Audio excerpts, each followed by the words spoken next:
आपके स्क्रीन पर यह धीरेन्द्र शास्त्री। सबसे पहले मैं आपको बतलाना चाहता हूं कि भारतीय जनता पार्टी शासन प्रशासन की किस तरह से धज्जियां उड़ा रही है।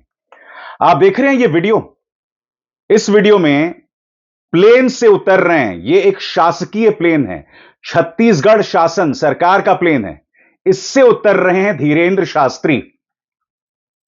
धीरेन्द्र शास्त्री कोई मंत्री हैं, छत्तीसगढ़ सरकार से जुड़े हुए हैं, तो फिर इन्हें छत्तीसगढ़ शासन का प्लेन कैसे मिल रहा है? और सबसे बड़ी बात दोस्तों, इस फरमान को देखिए जो आपके स्क्रीन पर है। चालाकी देखिए भाजपा सरकार की। कोई उंगली ना उठा सके तो उस प्लेन में पहले छत्तीसगढ़ सरकार के एक मंत्री को भेजा जाता है और उसी प्लेन में फिर धीरेन्द्र शास्त्री को लाया जाता है। यह चल रहा है संगोल युग। यह है भारतीय जनता पार्टी का तथाकथित रामराज्य। यानी कि कोई उंगली ना उठा सके तो पहले उस प्लेन में मंत्री को भेजो, पैसे की इतनी बर्बादी करो। विमान का जो फ्यूल है वो सस्ते में नहीं आता है, उसको भेजो साहब। उसके बाद उसी प्लेन में धीरेन्द्र शास्त्री को लाया जाए। मजाक बनाकर रख दिया आप लोगों ने। इस कदम पर कांग्रेस ने कड़ी आलोचना की है और छत्तीसगढ़ के पूर्व मुख्यमंत्री भूपेश बघेल ने इस पर करारा प्रहार किया है।